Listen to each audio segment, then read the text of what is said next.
Welcome, everybody, to the Exchange Effect. our very first podcast. I am Chiara from Italy. And I am Timea from Slovakia. Okay, so we are, of course, two persons from two different countries, and today we're gonna discuss about other cultures. We are friends here that we met in the Erasmus, and to give you a little more context, we are also classmates here in Finland, and we were supposed to write an essay for the philosophy and ethics class. But from our first meetings, we actually discovered that the topic was so wide that we just spent a lot of time discussing about it. And that's why we then chose to do a podcast instead. Yeah, and we also realized that the podcast will reach more people, and we have the feeling that the topics that we will cover are really important to talk about them. So, to talk about them, and and we are sure that nobody would read our essay. So that's why we are here today to make our podcast, to create our podcast, and and we are very happy about this opportunity because also me and Chiara, we are sure that in our countries it wouldn't be possible, or we wouldn't even have the idea to ask our professors to change the task. So shout out to Audrey that you allowed Thank us you. to make the podcast. We are really enjoying it, and it's our first podcast. And we are also using the great opportunities of the university in Oulu that has a great podcast studio, which we can Yeah. use for free. It's just amazing, guys. We are with the microphones. Yeah, It's a like lot for us. it's crazy. Yeah. So, coming back to our topic, as I mentioned before, it's intercultural competencies. And as you may think, it's very much linked to our experience here in the Erasmus. So, for us, it was also a very nice opportunity to deepen this exposure to so many different backgrounds and cultures. Oh yeah, and I also realized through lectures that it is very important to gain and develop intercultural competencies. Yeah, definitely. But do you want to tell us, Tia, what is the goal of our podcast? Oh, yeah, I can try. So the goal of our podcast is to bring up the topics that are usually perceived as taboo, or there is just nobody that is talking about them, and to open minds, open discussions, ideas, and especially open the awareness about the presence of multiculturality in society and general around us. Yeah, and we want to let you know that this discussion between us today, it's based on lectures, articles, paper, and for sure also about our experience here in the Erasmus because it's, as you see, it's very much linked to the topic. We think that multiculturality, that's what we discovered, multiculturality is matter that is all around us, and we can't just read about it, but we actually experience it every day. And with this experience here, 5 months in Finland, for sure we had many examples to talk about, and you will hear about them later. Before our recording, we started first with reading our learning diaries. Are a task, basically, that some teachers here in Finland give to students, and I was not aware of those. Were you aware of those? I have never done it once Oh before. no, I've never done it Okay. before as well. Nice. But we managed well. We wrote them in February, right? Yeah, this one we wrote in February. Of this learning diary was to write our thoughts about the topic, which is intercultural competencies, before it was covered in the lectures. Yeah, exactly. We didn't know anything about the topic, but we were asked to write something about it. Yeah. our thoughts, how we connect it with our past or whatever. So, Chiara, I remember that you wrote mostly about your experience from your childhood. Yeah.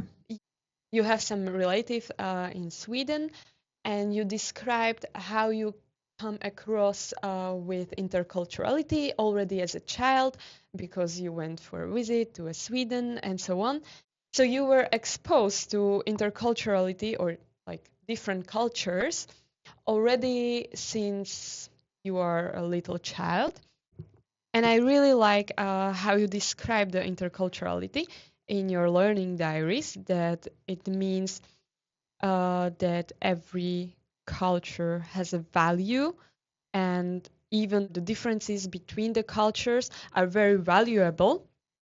Yeah, now I would be really interested how your perception of interculturality or how to approach people from different cultures, if this changed after lectures or if you gain something from the lectures, or do you see it still as it was, or Mm. yeah.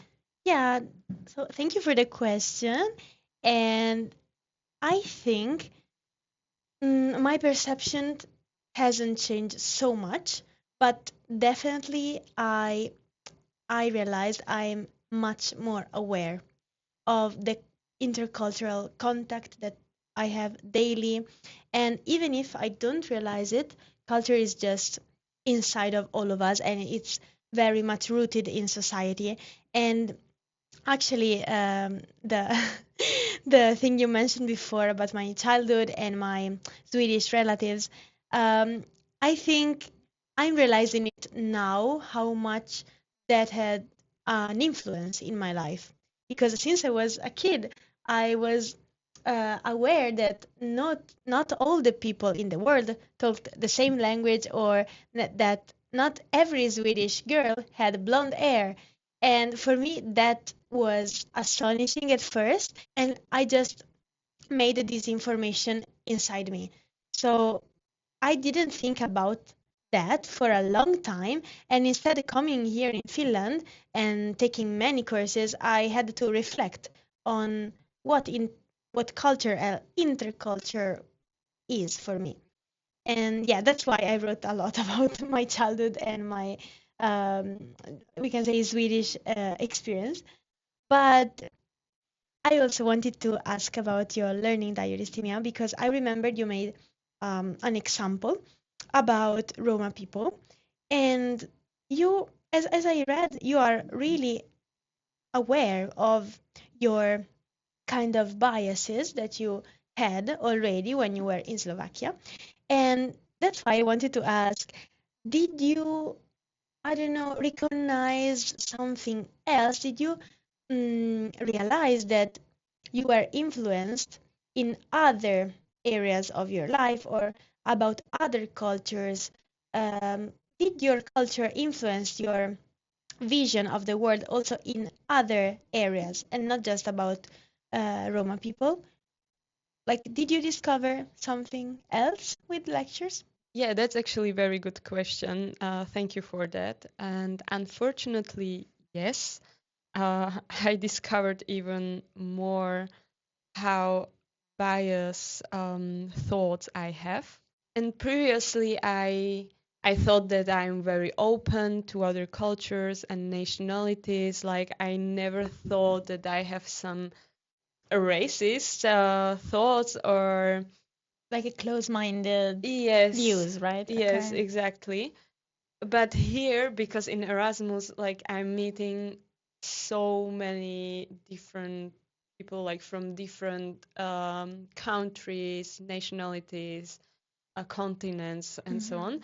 I discovered that there is something in me, what was shaped my whole childhood and from medias, and yeah, the True. influence is everywhere. And so it's not just with Roma people, but I discovered that this bias thinking also about, and I'm really ashamed of it, and it's hard to say it loudly, but discovered that I have sometimes this bias thinking also about people who comes from the East. Okay. Um, and like it's hard to explain it because it's not that I'm not racist or like Mm-hmm. I have nothing against uh people from these countries. But I just discovered that sometimes certain circumstances there are thoughts that pop up in my mind and I have to really deal with them and really work with my mind um, to correct my mind, my thoughts, and put it on the right way because from media and the Slovakian culture, there are a lot of things that shaped my thoughts, which is actually also Mm-hmm. interesting because my parents are very, very open-minded, Mm-hmm. and they love to meet people from other nationalities and cultures. So here I see that the family is not the only environment that is shaping you, but when we get older, the media, social media, school, everything else has such a big impact on you. So yeah, and I can really see it. And thanks to the courses, I realized this even more. Yeah, I can totally relate to that. But coming back to the topic, I wanted to ask you also, what are we actually talking about? So, what is this concept of interculturality and intercultural competences? Like after lectures, after reading researches and our discussion, do you have a clearer idea of what intercultural competences mean? Yes, Yes. I have an idea, but to put it more precisely and academically, I would like to describe intercultural competencies according to a book, Intercultural Competencies, Conceptual and Operational Framework, that was published by UNESCO. And according to the book, intercultural competencies are abilities or skills that enable a person to interact successfully and suitably with individuals who speak different languages or come from different cultural backgrounds. These skills help to see others' ideas, behavior, and traditions as valuable. They give opportunities to rediscover one's own identity through an interaction with other cultures, which can lead to better understanding of others as well as one's own culture. This process creates the foundations of peaceful coexistence. So this is the definition. And furthermore, I would like to mention also why is it important to adopt intercultural competencies. And I found a very nice sentence which describes the importance of intercultural competencies, which is that intercultural competencies are a new kind of literacy on a pair with the importance of reading and writing skills or numeracy. So it puts these abilities, these skills on the same level as reading, writing, and counting the numbers. Yeah, it's very interesting actually. Thank you so much for the description. And I feel that after your definition, everybody should have a better idea of what intercultural Mhm. competencies are. I hope so. And yeah, hopefully, yeah. And while you were talking, actually, I was already thinking about some connections with other topics that we covered in many classes. And for example, I see a great connection, for starters, with coloniality, but also decoloniality and racism and involvement of our emotions in these personal reflections, but also human rights, multiculturalism. I don't know. I think these topics are kind of an overview of what we're gonna cover today. Yes, and also those topics are the topics that we covered in our classes, right? Yeah, it's true. Yeah, and um, yes, we will cover probably all those topics, or at least we will try to touch those topics because I feel like all those topics are really big topics and we Yeah. could have a single podcast for each of those topics. Yeah. But I would like to jump to the coloniality. How do you actually see it? How is it related to interculturalism? So, I would like to answer referring to research led by Mehari and Yeabsira in 2022, where they try to define colonial mentality. And is it defined as an internalized attitude of colonialism by the colonized? Is it it is the perception of ethnic and cultural inferiority and a form of internalized racial oppression. For many who live in countries that were previously colonized, colonial mentality has an insidious implication on one's view of self and also of the colonizer. So, for sure, with the coloniality, we have to talk about interculturalism because when you have this kind of colonial mentality, and maybe you're not even aware of it, you start to feel that your culture is not as valuable or as relevant as others. And the thing is, in my opinion, the problem could be that you're not aware of it, neither as colonized or not as a colonizer as well. You just have this mindset that lead you to think that there's someone or someone's culture um, that can have more importance than others. I don't know if you ever had an experience that made you realize this. Yeah, actually, it reminds me a talk that I had with my friend just a few days ago. But wait, I would just like to ask you if I understand it good. So, the one point is that you can feel, or if you belong to the colonizer part of countries, that you feel some kind of superiority. But this study that you just mentioned is also talking about that when the country is colonized, that the people They feel it. feel already Mm-hmm. that they are colonized, and then Yeah. they see that they are colonized and they also perceive the colonizers as superior.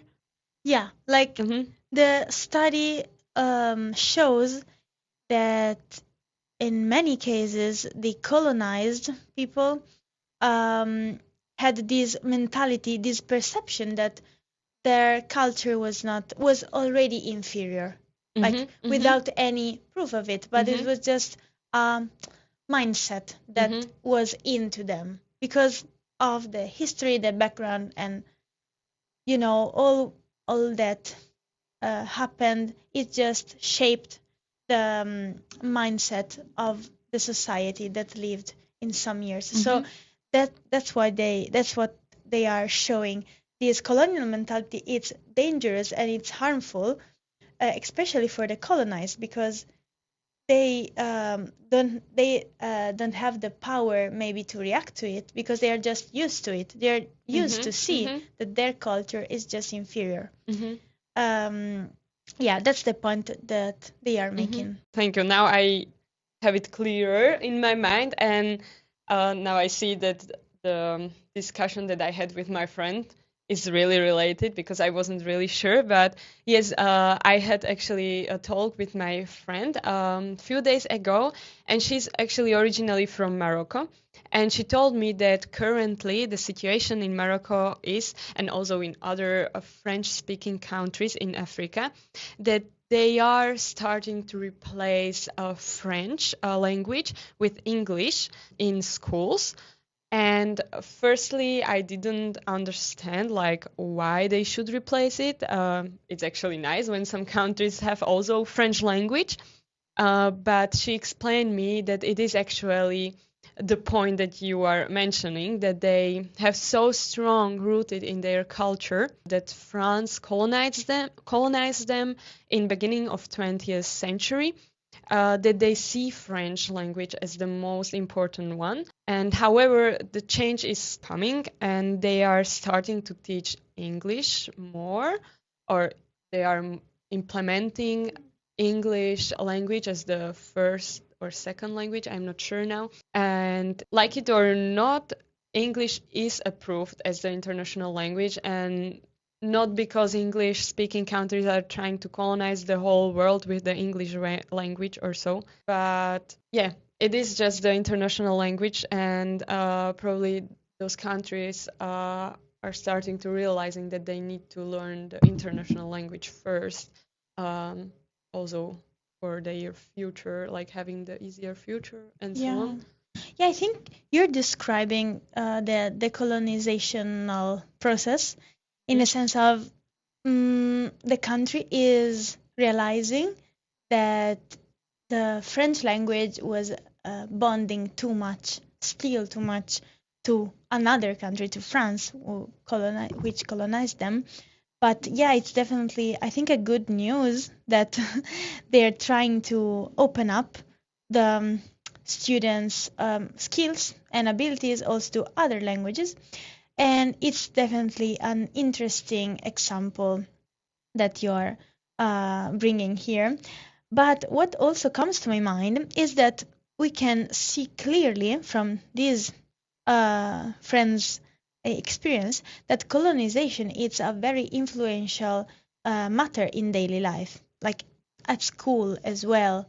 Like my whole future life will be influenced by which language I will learn at school, probably, or most of my future life, hopefully.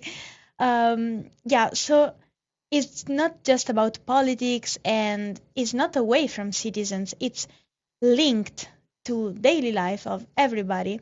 And I think, in fact, that these two features they go together. Colonization and this kind of mindset, it's really linked to the life of citizens. And in fact, I'd say in 2014, another researcher studied how colonial mentality is influential in Ghana, and he found out that internalized oppression, starting from colonizing attitude, is very bonded to mental health among the population. And I can imagine so.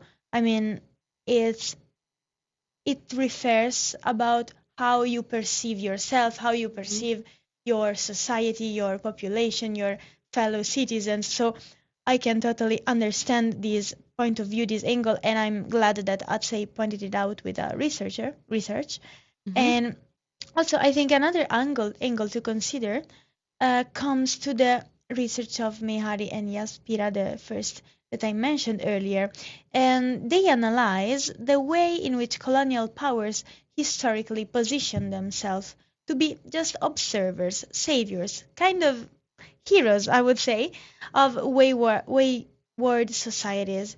And I think that, but I'm not the only one who thinks that.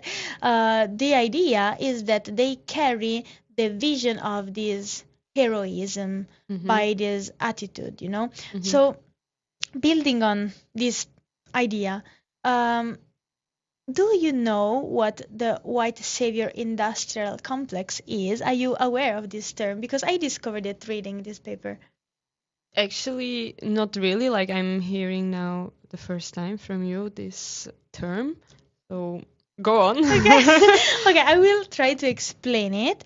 And this term was coined by Cole in 2012, and he defined by that the need to save the less fortunate in a way, often seeking to feel good without taking into account the policies and structural violence. And actually, this attitude comes from mainly um, like white people.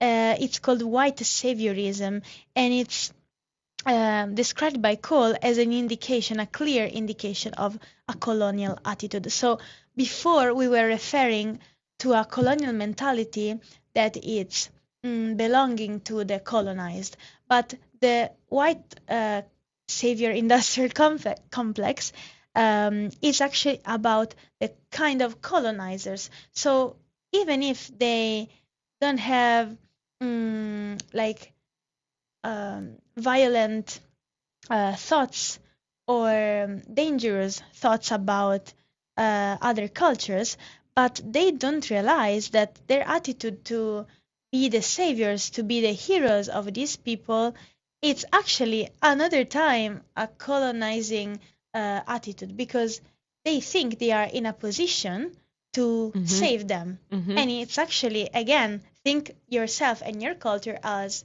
superior.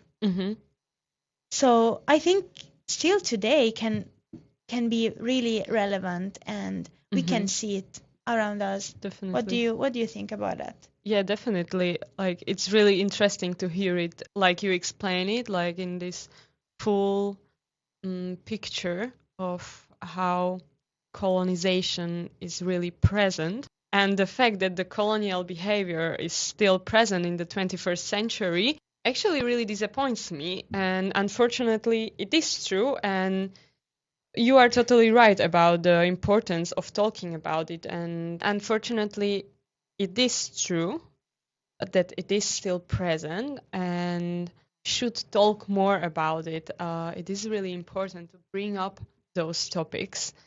And actually, before recording the podcast, we were discussing with Chiara about how we see the colonial mindset around us. And we realized that we live in cultures that shape our colonial attitude. Am I right? Yeah. Yeah, right? Totally. Yeah. I remember the first time we talked about it, and we were like, oh, we discovered that now. Yeah, and I will say what we discovered. Is that all right? Okay, okay, you can. Okay, so we discovered that when we are honest with ourselves, we find it convenient to be part of the colonizers because it makes us kind of stronger, more developed, civilized, educated, and yeah, we just don't want to feel weak. Yeah, I think the whole humanity, it's all about that. We just try not to be the weakest one. But yeah, you're totally right. And however, I'm glad that we could really talk about it openly. And I have to say, the conversation we had on the matter really made me realize how much my mentality was embedded with colonial attitudes in a very actually implicit and subtle way. And I have to say, admitting it is not easy, and it requires a lot of, I think, self reflection and also paired reflection. I think that after our talk, I felt so enriched by our point of view that we had together, but also your point of view, and it was very insightful to discuss about it. But still, it's not easy to talk about these topics and talking especially with others. I feel that I already want again to thank you for how much you exposed yourself earlier, and also you was brave to you were brave to say out loud that we kind of feel that we don't want to be weak and we are part of a culture that is dominant and that perceives itself as dominant. And but it's I feel that it's also kind of risky sometimes to bring up the topic with other people because you don't know very well their perspective, and you are kind of scared. I am kind of scared sometimes to be considered as a close-minded person. So I have to thank you because we were both very open about that, and we were both brave, like to expose ourselves in first place with the other one. But to add another layer on this, I can very easily see this inevitable emotional involvement that comes with willing or not, that comes in everyone about these culture related topics. And I wanted to ask you, have you ever felt this kind of emotional involvement in cultural matters, maybe in your life, but maybe I think during the Erasmus, for sure, there would have been some moments where you felt that way. Is it true? um, yes. I can remember actually very well on one moment. Okay. Uh, the emotion from that moment really stuck in me. And long story short, I had just a casual talk with my friend from Germany. And however, when he mentioned that Slovakia belongs to Eastern Europe, my emotions changed immediately. Like I felt kind of offended, upset about it. Like I don't know how to explain it, but I had to react to it and clearly explain that Slovakia is situated in the middle of Europe.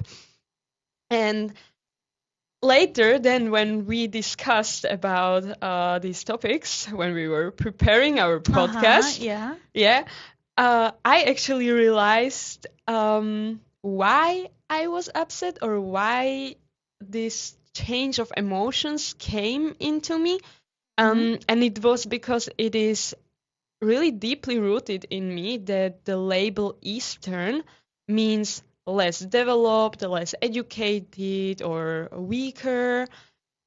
And of course, I don't want to be characterized by this label. Yeah.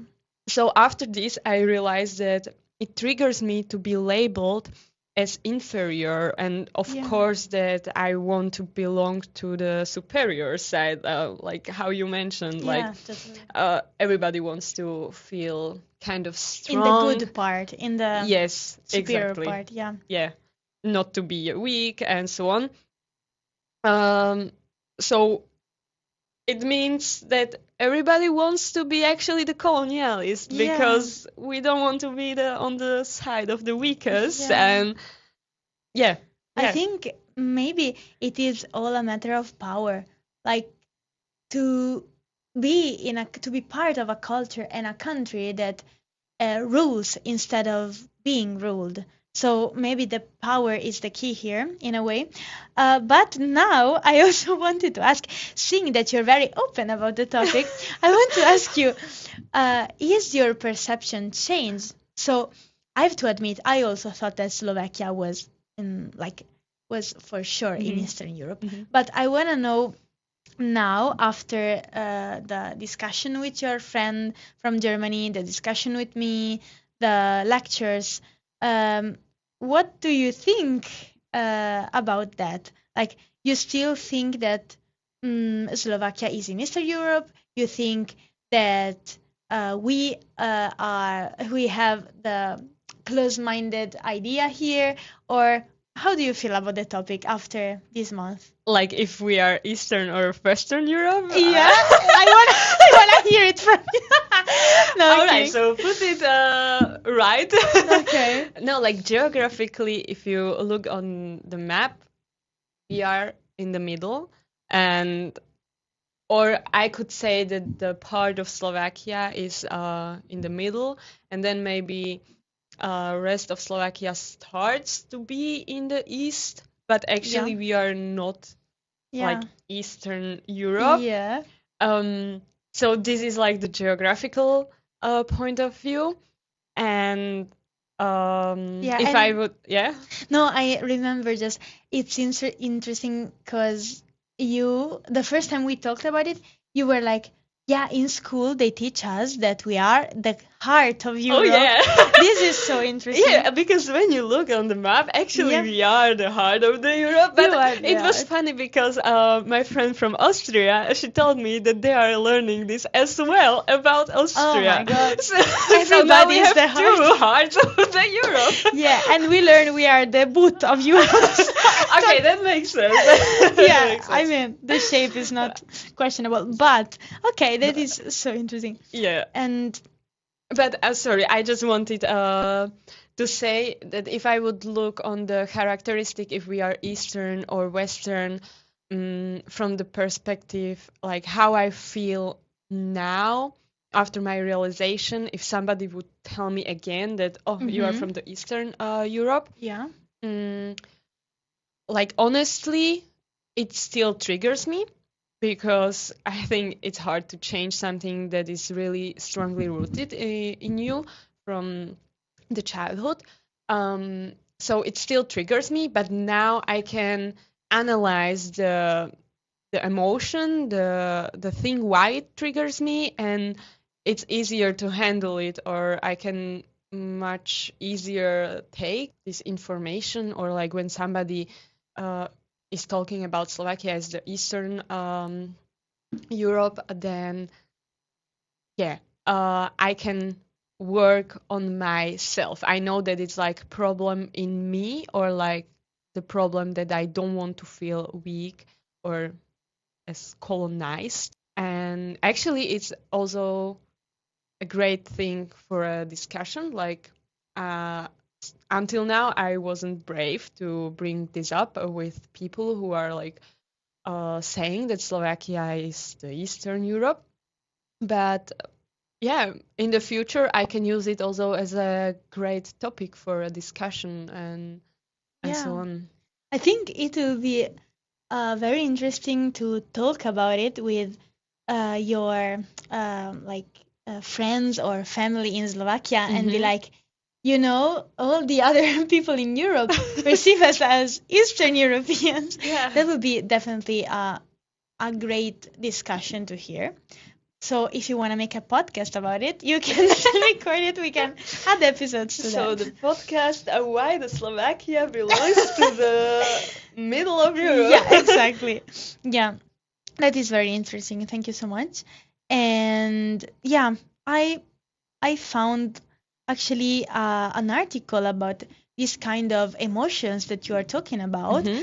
and the paper from Leibowitz says that discomforting emotions play a constitutive role in challenging dominant beliefs, social habits, and normative practices that sustain racism and social inequities, and in creating possibilities for individual and social transformation. So, actually, Leibowitz is saying as something important.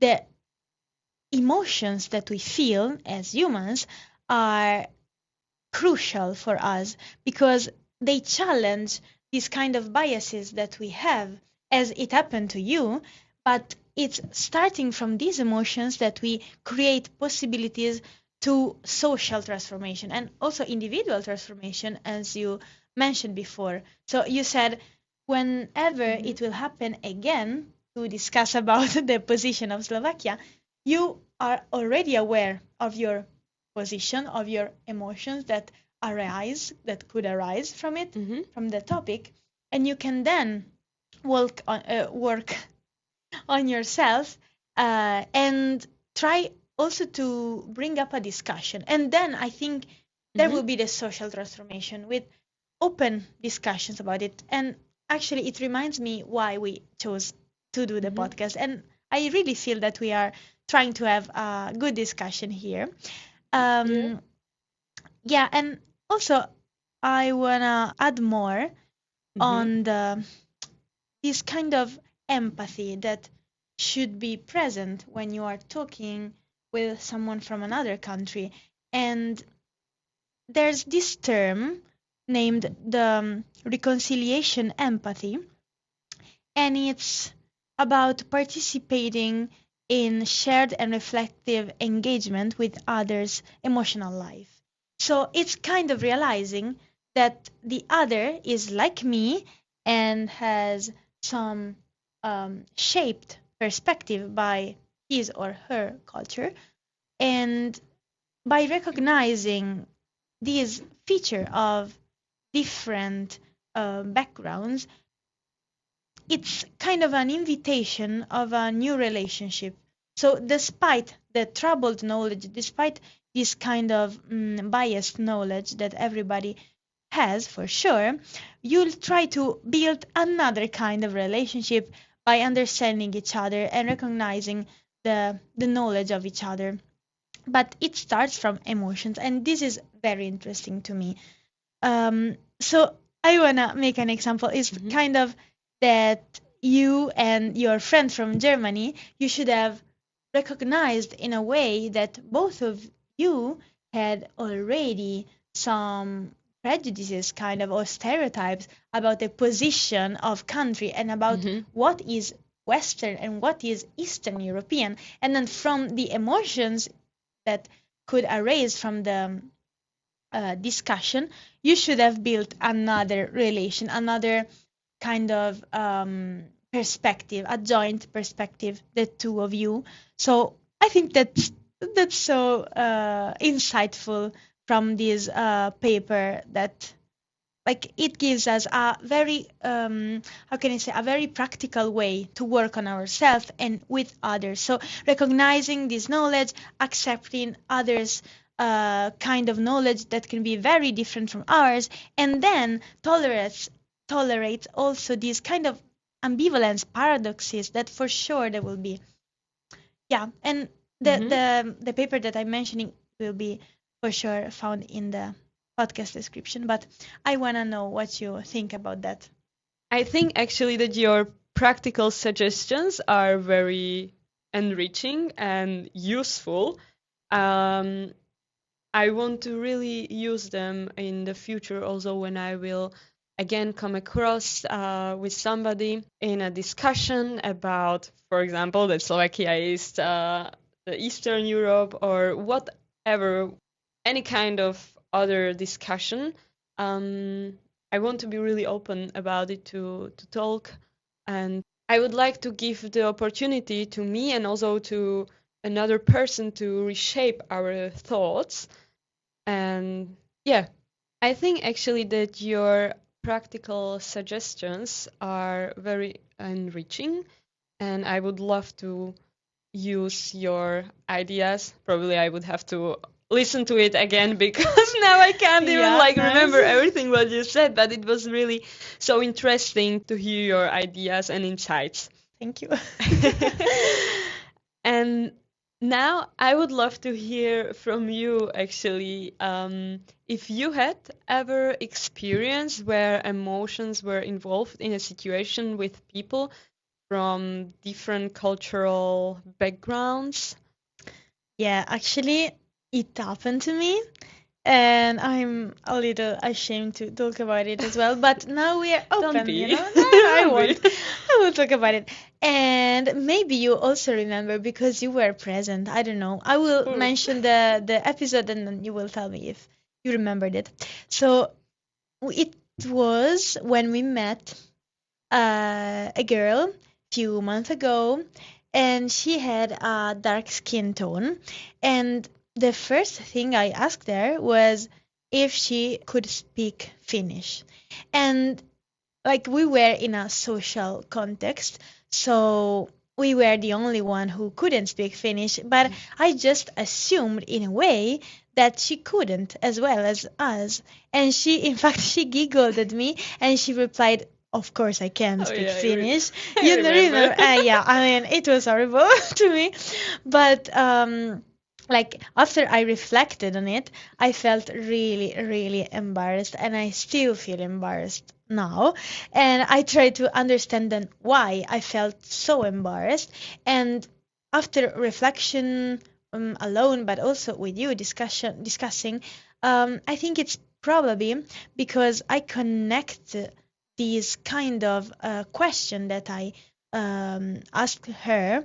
I connected with a racist behavior, and I can state rationally that I totally disagree with racism, but in a way, this kind of question, this kind of event that happened, made me realize, like, made me question, oh my God, am I racist? What have I done? Which question did I ask her? Oh my God, even if I know that it was totally not on purpose, but still something out came in a, like, Mm-hmm. totally um, not respectful way. So I'm glad that after few weeks when we got to know her better, I could apologize for that. And she actually, I don't know if you remember that as well. She was totally chilled Mm-hmm. about it, but still, I really wanted to explain my position. In that moment, I was just confused and I was like, okay, I will ask her straight away. But I'm glad that I had the chance to apologize. And it's not always like that. I mean, sometimes you just don't realize, or people don't realize that they, in with their like basic questions or comments, they can really hurt people Hmm. inside. So overall, I am glad how the situation ended, but still I'm a little ashamed of that. Wow, I really thank you that you mentioned this, and I really appreciate also your approach in this situation, that you apologized for that and you realized it, you reflected on it, and yeah, it requires also bravery because, yeah, actually you are humbling yourself or like embarrassing a bit yourself in front of the person when you are apologizing for this kind of situation. So I really, really appreciate that you did it. And actually, there's a strong statement about yourself that you are acknowledging a racist behavior, and it's very brave of you to say it loudly. And I'm also much more aware of it as well. Like, thanks to our discussions and also lessons, I could also acknowledge racist behaviors in me. Uh, I'm Oh a bit, wow. I'm a bit ashamed of it, but yes, and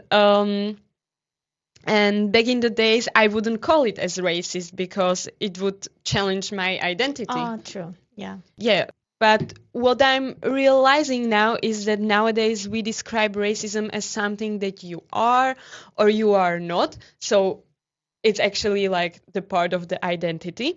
But nobody's talking about the fact that there is some behavior rooted in us, some racist behavior or colonial ideology is already like rooted in us. Yeah, Like, yeah. I know what you mean. Like, we are not deciding consciously to be racist, but we already have some shaped mindsets that comes from our mhm. culture. This is your point, right? Yes, yes, Yeah. exactly. Thank you. Okay. Yeah. Yeah, totally. I agree with that. And in fact, like, things are not just black and white. So it's oh yeah, maybe it's not. Yeah. Yeah. Yeah, Maybe maybe it's not the best maybe it's the not example. yeah, the best expression to Expression, no, use, not in this context, but I know but what you mean. yeah, I mean, there's no gray, no, I mean, there is a huge gray zone, and it's not so easy to state that someone is racist or either is not. Mhm. Like, in this society, I think for us it's easier to um, have a dualistic perspective. So things Mhm. are either this way or another way. Mhm. And maybe we should try to embrace more complexity rather than dualism, but still, Mhm. it's a for sure long process, and we're not here to discuss that. But I would like to add some definition of racism on an academic level.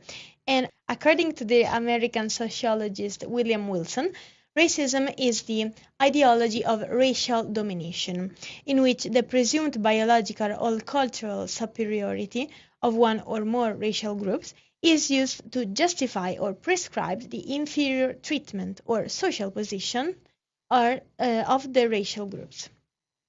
And the process then of racialization perceived patterns of physical difference, such as skin color or eye shape or whatever, and are used to differentiate groups of people, thereby constituting them as races. So racialization becomes actually racism when it involves hierarchical and socially consequential valuation of some racial groups. And with that, you then justify this unequal treatment of others, and then it becomes discrimination. So, to sum up, we can say that racialization is the Mhm. classification of people, and it's based on physical traits, and it then becomes racism when it leads to social hierarchy and discrimination. And discrimination, it's actually practical action. So we can really differentiate racism, racialization, and discrimination. I think it's really crucial to analyze these terms separately, because sometimes this kind of ambiguity comes from the lack of clarity about terms and about words and about their definition. I don't know. I just wanted to clarify all of that. Definitely. Yeah, definitely. It is really important to know the exact meaning of the words. You nailed it. And I have actually nothing to add. Oh, nice. So, Chiara, we are talking a lot about colonialism, racism, and how our emotions are involved in it, or like in our attitude towards other cultures. And when I'm thinking about it, I feel like that in the 21st century, these topics should be solved. We have enough history behind us to learn from it, but unfortunately, it seems that it's not so easy, and we can see it because all the base of colonialism, racism, and ethnocentrism is strongly rooted in every culture. We see that all of it is still present in our world, and that's why it's needed to solve this problem also at the political level. Yeah, definitely. And for that, there is a Declaration of Human Rights, which includes articles that protect cultural freedom. And as it's stated in the Illustrated Universal Declaration of Human Rights, everybody has the right to belong to a country and have a nationality to freely manifest, practice, or change oneself religion, and to share the benefits of your community's culture, arts, and sciences. Furthermore, according to Article 29 in Convention on the Rights of the Child, an education of the child shall be directed to a development of respect for the child's parents and his or her own cultural identity, language, values, the values of their country of residence or origin, and other cultures. I would like to continue it with the UNESCO Universal Declaration on Cultural Diversity, that states in more articles how cultural diversity is important for humankind. And it is beautifully expressed in Article 1 through a metaphor, which is cultural diversity is as necessary for humankind as biodiversity is for nature. Oh, that's very nice. Yeah, right? Like when I read this, I was like, wow. I will repeat it. Cultural diversity is as necessary for humankind as biodiversity is for nature. As you can see, the cultural freedom is also covered on the political level. And if you or listeners would be interested more in the human rights about cultural freedom, you can then find sources and numbers of articles from which I cited below the podcast description. Yeah, we will put everything we Yes. are mentioning, because I really like this metaphor that you mentioned, and I definitely think that, of course, there's so much work to do on the political level, but yet something has already been done. Oh, of course. So we should also start from there to be inspired by this kind of articles, and as teachers especially, we really need to see what can we do in practice. And I feel that this Declaration of Human Rights, it's actually very practical. It refers to real matter. It is, yeah. Yeah, so You're right. It's definitely very interesting. Thank you for that insight. And I would suggest let's pause here with these big concepts that we arose in this conversation. And we would like our listeners to hear us talking about intercultural competences, but again, in a practical way, because after all, we are gonna be teachers in our future.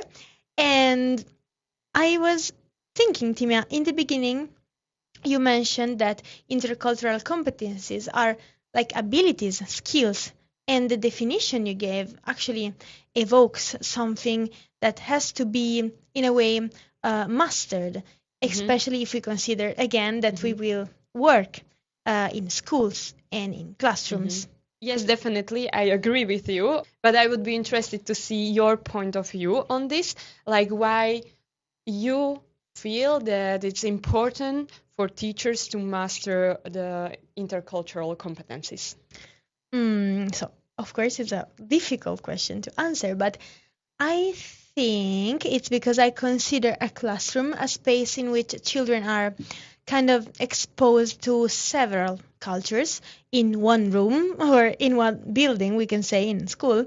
And you, as a teacher, are there to assure equal coexistence and of every and each culture, and especially a nice sharing of those. So you're kind of in charge of it. Yeah, I can agree with you, but I would be maybe careful with the term equal that you use. Okay. Because according to what I read in different studies, we need to be careful about equal treatment in a classroom because the extreme egalitarianism can lead to an approach that is called color blindness. Yeah, can you tell me more about it? Because I think I don't know enough about the color blindness. Can you briefly explain it to me? Oh yeah, of course. So according to Connolly and Hogarth's papers, color blindness is an equal approach to every race regardless of their background. This may cause that each race is treated in the same way with ignoring the special and individual needs according to their national or cultural background, what can lead to ignorance of ethnic minorities as well. Yeah. Okay, now I get it better, and thank you so much for the contribution. And it's very clear how crucial this actually feature is in education, right? Yes. This is definitely one of the attitudes that is present in education. And I have the feeling that teachers are sometimes trying so hard to bring equality into their classrooms that they start to ignore the present ethnic minorities, to which they give usually just minimal attention, or if any at all. And a recent study by the Norwegian Directorate for Children, Youth and Family Affairs in 2024 found that 7 out of 10 African immigrant students in Norway faced discrimination at school in 2023. And in the same paper, it is highlighted that racism in school shows up in many ways. Sometimes it's microaggressions or students being underestimated. Other times it's outright hate speech or even violence. And what is said about it is that these incidents are often downplayed or ignored by school staff. Oh, wow. I didn't expect it from Norway, actually. But I'd like also to add something to the last point you made about the school stuff. There is a research conducted in 2008 in California, and it's focused on how teachers are prepared in dealing with diverse cultural backgrounds in classroom. And in the conclusion, the authors suggest some clear directions of improvement for school staff. I would just mention two of them because I found them really insightful. Firstly, they claim for more recognition in schools of education and other teaching training institutions about the need to give priority to diversity and equity issues and to reflect this commitment in their own faculty. So, really take into account these matter. And secondly, the necessity for comprehensive training in multicultural education and race relations techniques for all teachers to prepare educators for how to teach about this issue in both homogeneous and heterogeneous schools. I think these are very relevant solutions. Yes, they definitely are. And I'm noticing that teacher training is a red thread. Yeah, totally. And actually, the approach a teacher uses matters. It actually determines the whole environment in a multicultural classroom. So the teacher's approach determines if the cultural diversity will cause a cultural appropriation or appreciation, as it's also stated by Beveridge in her article. Yeah, Totally. That is a very good point. That is a very valid point that you are making here. And I can relate to that because in some music courses, I was asked to think about cultural appropriation example from my culture. And it came to my mind the song, I don't know if you know it, Bella Ciao. Oh yeah, of course Yeah, I know okay, it. you know it, okay, sure. So I don't know if you are aware of the lyrics and if you know what the song is about. Not really. Like we Okay. already talked about it, so now I know, Mm-hmm. Yeah, but I told you. Yeah. before I didn't really know like what is it Okay. about. It was for me just a party song. Exactly. This is the point that I'm trying to make. Like, the song is about the partisan liberation after Hmm. the Second World War. So it's definitely a very, very important song for our culture. And also, if I think about the society at the time and the perception of the partisan people, I mean, it's a huge matter for us. And sometimes I found this song, as you mentioned before, in just in clubs with the remix. And of course, Hmm. it's not the same song because it was added a huge remix on it, but still, I was singing it and thinking, will these people sing it the same way if they know what the song is about?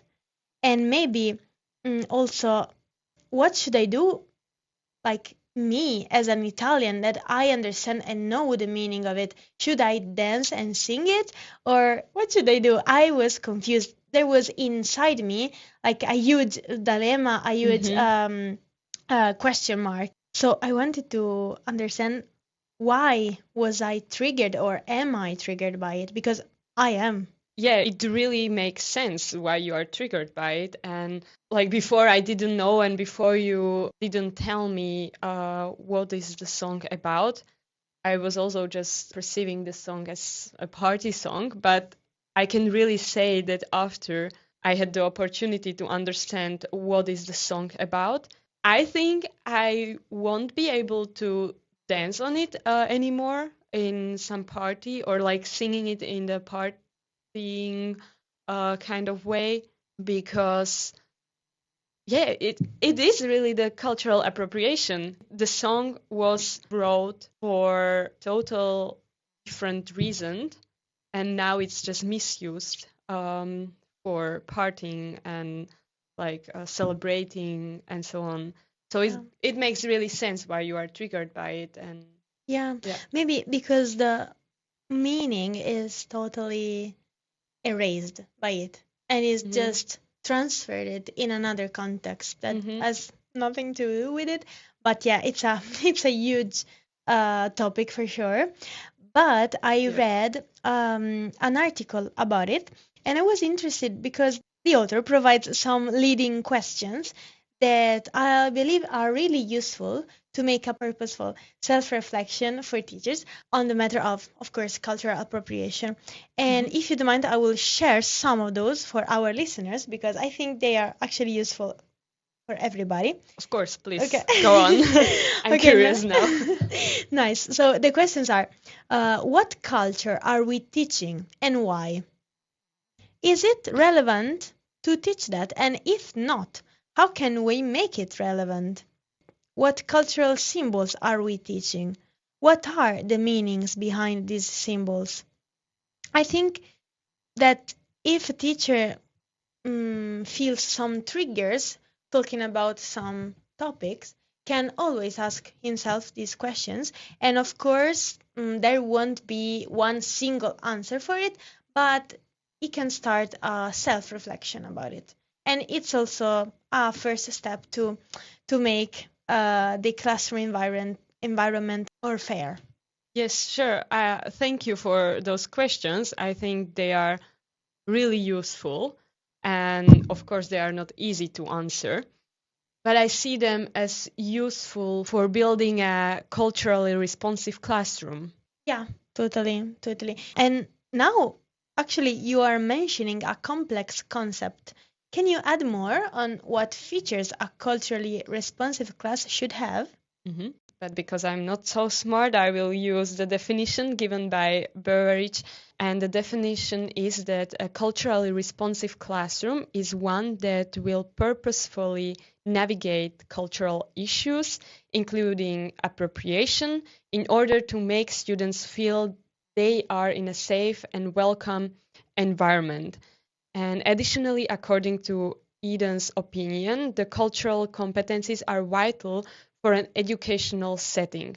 What I see in it is that we are again going back to the teacher training, right? Yes, totally. Again, and I was thinking the same. Teachers must teach themselves the art of open-mindedness and taking multiple perspectives. And as it mentioned in the paper, they should be also able to identify their own biases and be able to continually adjust perspective, habits of the mind. They, yeah, they have to be flexible, because they have to keep in mind and transmit to their students that, and I'm quoting here, we are all unique, a product of our individual cultural heritage. No person can be defined by one single cultural group. Life experiences cause bonding with different groups of people. This is Beveridge in the same article, and I think this sentence is just so vital for us. For this topic, is crucial. Yeah. Let me just quickly add something. I have one thought, and that's that we often forget that every individual is carrying a different cultural backpack. Everybody has Yeah, different cultural background, and we have to yeah, be really aware of it.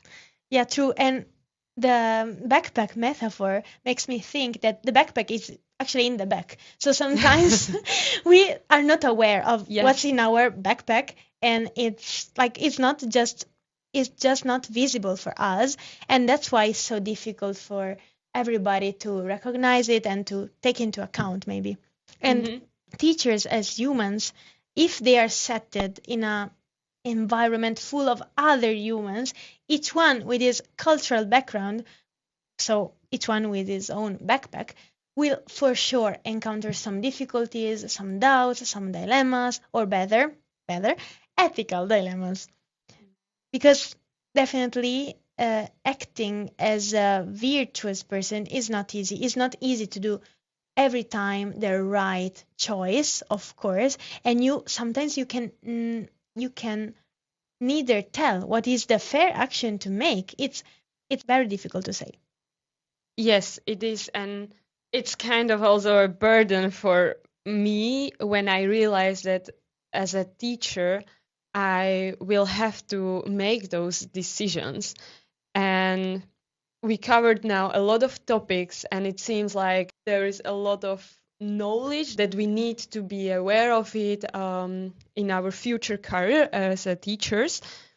Mm, but still, even though that we will have all the knowledge, or not like we will never have the all knowledge, but even though Yeah, that we will have a lot. a lot, yeah, a lot of Yeah. knowledge, every day will be different, and every day we will learn something new, and Yeah. every day we have to be just prepared for different situations because we are humankinds and nobody can be just put it into a box and um, yeah, we can't react on situations like a robot because we learned it that we will react in situations like that. Yeah, I think it's definitely the point that I'm seeing from social studies. Like, it's never provided a clear solution, luckily, because I think the purpose is to give you, like, the purpose of teacher training and the purpose of multiple training for social work is to give you awareness and to make you talk about topics before you're gonna go to work, to cover multiple topics as possible, like multiculturalism, ethical dilemmas. We mentioned a lot today because these things are real, these things exist. And because they exist, they can't be just written down and be fixed. They are alive. So things change, and I think the main point here is that knowing about topics, knowing that these kind of topics exist, give you the opportunity to react in this situation and be like, oh, I learned that. I know something about it. Then I can adjust myself, I can reflect on it, I can understand what to do in this situation. And for example, if I will, or if someone who is listening to the podcast will hear Bella Ciao again, there will be like a bell in their head saying, oh, maybe this is cultural appropriation. What is this? What is happening to me? And we are hoping that a lot of people that are listening to us now will from now on be more aware or just think twice about stuff, about their behavior, about reflecting.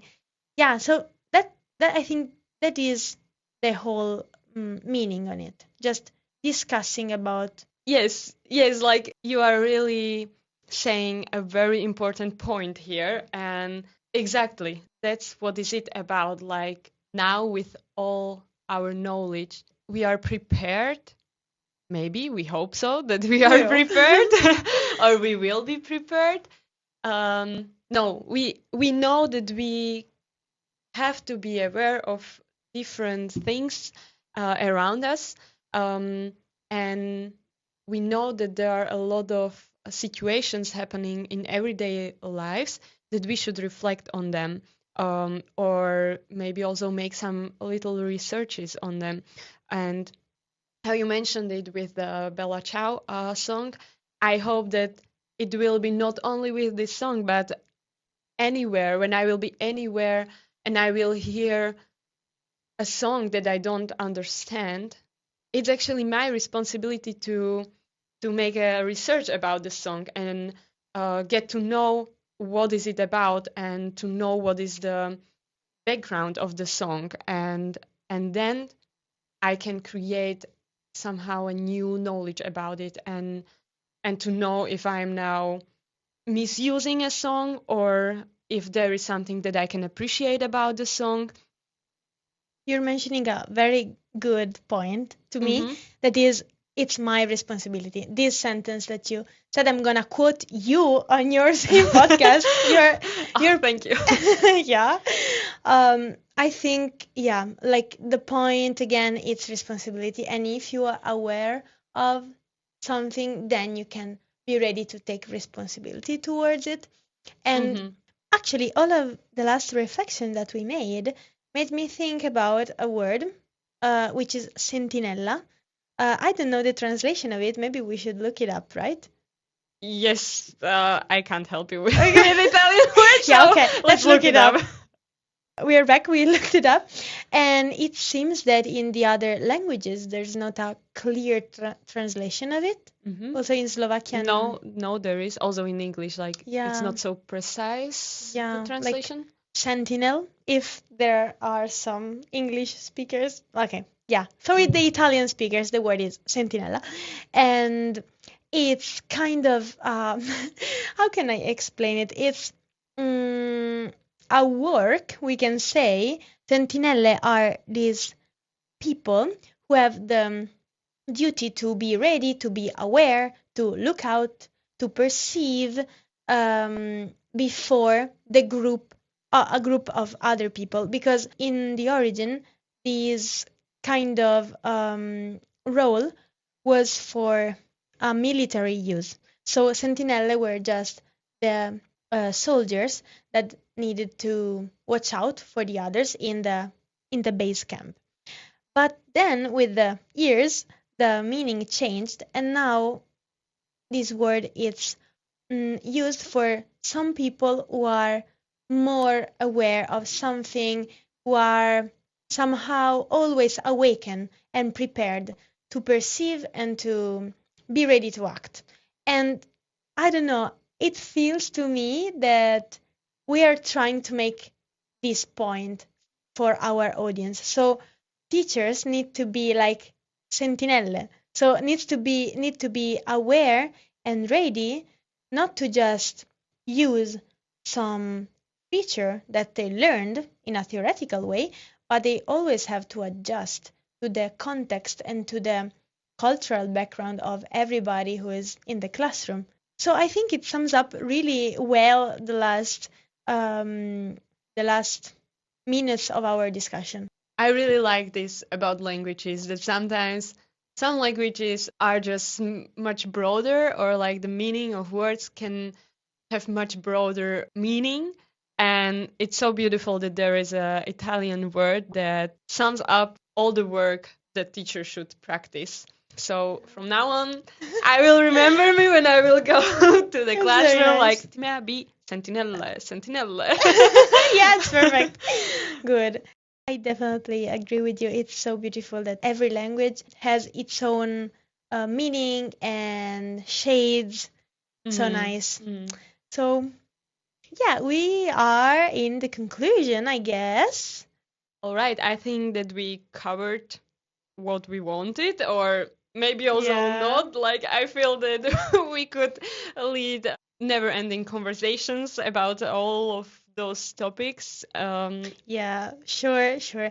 I don't know. It seems not enough, but also a lot. So I'm Yeah, confused now. I'm triggered. But yeah, it's been a purposeful discussion for sure. very much, Yeah. very much. But as all the great discussions, we should ask to our audience, do you have any questions? And please leave it in comments because we will be happy to read not just your questions, but also your opinions, your experiences, and we will leave all the references that we used in the description. So we will be happy to hear from you. If you enjoyed the matter of discussion, we can highly recommend you to enroll in the course called Educational Philosophy and Ethics at Oulun Yliopisto, University of Oulu, Finland. The purpose of the course, as we discussed at the end of our podcast, is to raise awareness among us as future social workers by covering a variety of intentionally diverse topics, including controversial or taboo subjects, which encourage reflection on our own behavior and thinking, ultimately preparing us to act in a wide range of future scenarios. Bye, everybody. It was nice. Thank you, Timea, for hosting this fantastic podcast. Thank you, Chiara, for hosting as well. It was really a pleasure to make a podcast with you. Yeah, I will never forget that. Oh, me too. Yeah. We also have to thank to all of our friends that we met here in Erasmus, and especially the 3 or 4 people that we mentioned in our examples. It was a pleasure to make bloopers with you. And it was also in the end useful because we recorded a podcast about it. So thank you. Thank you as well. You managed to listen to us until the end.